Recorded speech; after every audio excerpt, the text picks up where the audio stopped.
Pemirsa, KPK menetapkan Sekjen DPR RI Indra Iskandar sebagai tersangka kasus dugaan korupsi dalam perlengkapan rumah jabatan anggota DPR tahun anggaran 2020. Indra Iskandar ditetapkan sebagai tersangka bersama dengan 6 orang lainnya.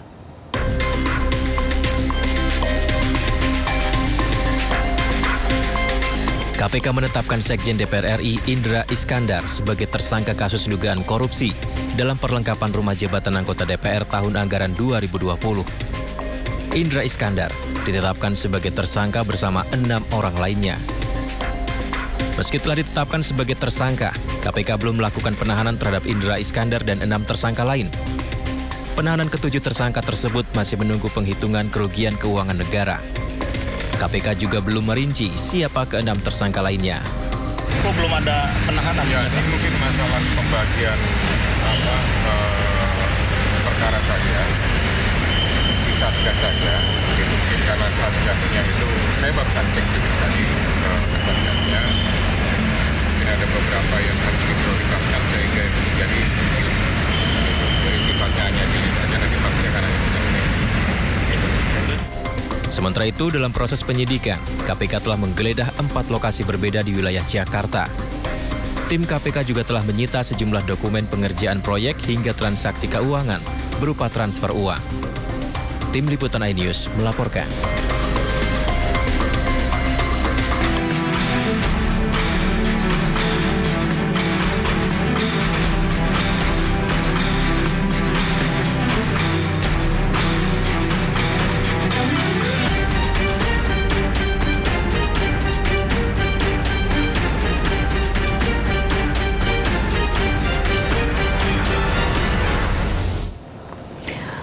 Iya pemirsa, dan Nata, kalau tadi kita sudah sempat singgung soal minyak kita yang ternyata takarannya disunat, yang harusnya 1 liter ternyata isinya cuma 750 ml. Dan ini juga nih fungsinya pejabat pemerintah harus sering-sering turun ke lapangan untuk mengecek harga dan juga situasi, Galuh. Iya, seperti yang dilakukan oleh Menteri Pertanian Amran Sulaiman kemarin, ini dia sidak ke pasar Lenteng Agung, Jakarta Selatan, dan kemudian mental menemukan kejanggalan nih pada minyak goreng minyak kita. Dan Pak Menteri juga merupakan, menemukan beberapa minyak kita kemasan botol yang tidak sesuai dengan takaran. Yang harus 1 liter, ternyata 750 ml. Kita simak bersama beritanya. Selamat siang Pak Menteri.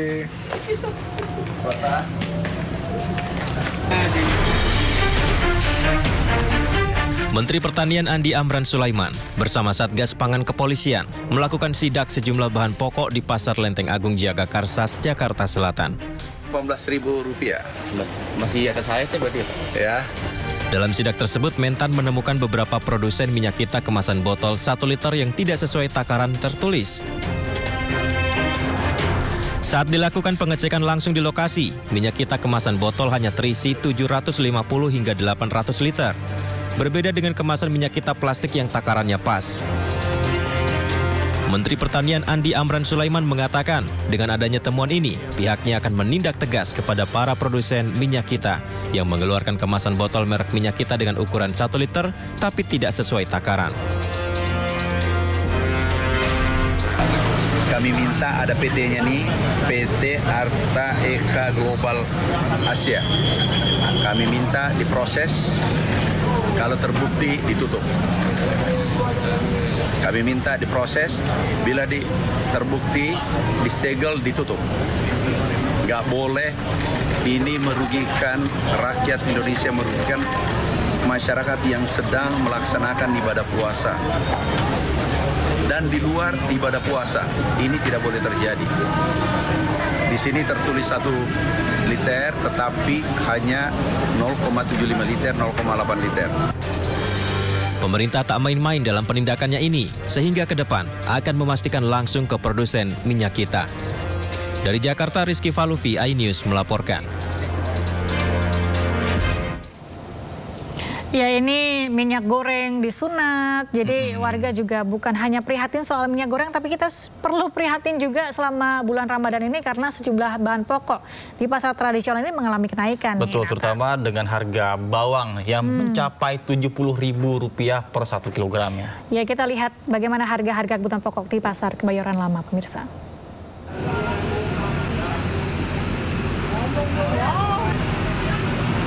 Pada awal bulan Ramadan, sejumlah bahan pokok di pasar tradisional mengalami kenaikan harga. Salah satunya di Pasar Kebayoran Lama, Jakarta Selatan. Bawang merah menjadi salah satu komoditas yang mengalami kenaikan tertinggi di awal bulan Ramadan. Normalnya harga bawang merah di angka Rp40.000 per kilogram, sekarang melonjak hingga Rp60.000–Rp70.000 per kilogram. Alasan kenaikan bawang merah disebut karena ketersediaannya tidak terlalu banyak karena faktor cuaca. Ini udah mending agak turun ya. Untuk kenaikan harganya itu biasanya karena apa sih? Karena nggak ada barang. Di sononya ya nggak ada barang. Apa disimpan nggak tahu ya. Tapi di induknya ya nggak ada. Kalau nggak dapat loh bawang cakep ini. Bener. Kalau orang yang biasa-biasa beli cuma dikit, nggak beli bawang kupas, nggak beli bawang ini, nggak boleh. Nggak ada katanya gitu. Nggak ada barangnya gitu. Namun walaupun harga naik, para pembeli tidak memiliki pilihan lain selain tetap membeli karena kebutuhan. Ya, tanggapan saya pengennya semuanya turun selama bulan puasa, biar semua kebagian rakyat-rakyat kecil, biar semuanya pembelanjaan kita bisa stabil gitu. Tidak hanya bawang merah saja, harga cabai rawit merah kini juga masih mahal. Biasanya cabai rawit merah di harga Rp75.000, saat ini naik hingga Rp110.000 per kilogram. Kelapa parut juga mengalami kenaikan, untuk harganya di rentang Rp15.000 hingga Rp20.000 tergantung dengan ukuran. Sedangkan untuk telur dan minyak masih di harga yang stabil dan belum menunjukkan akan ada kenaikan atau penurunan. Dari Jakarta, Naura Syafikah, Rizky Julianto, iNews melaporkan. Bukan hanya di Jakarta, pemirsa dan Nata, ini harga sembako juga naik di sejumlah daerah. Salah satunya di Kabupaten Tangerang, harga cabai keriting, cabai rawit dan bawang merah mulai naik signifikan mencapai Rp40.000 hingga Rp90.000 per kilogram. Bahkan di Yogyakarta, faktor cuaca juga menjadi penyebab utama kenaikan harga cabai sehingga menyebabkan berkurangnya stok cabai yang dikirim ke para pedagang, Galuh. Ya.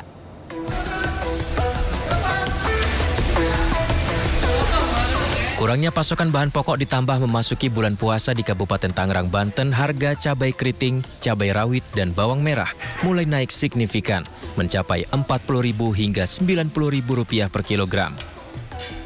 Jika biasanya cabai keriting merah dijual hanya Rp25.000 per kilogram, kini dijual Rp40.000 per kilogram.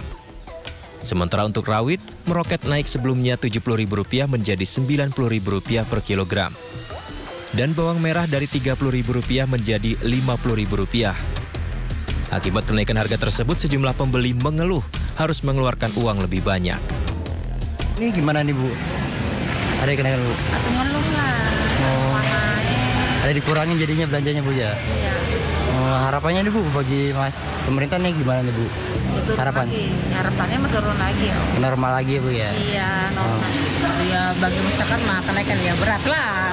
Apalagi keadaan yang lagi kayak gini, lagi sulit. Sementara di Yogyakarta, faktor cuaca menjadi penyebab utama kenaikan harga cabai, sehingga menyebabkan berkurangnya stok cabai yang dikirim ke para pedagang.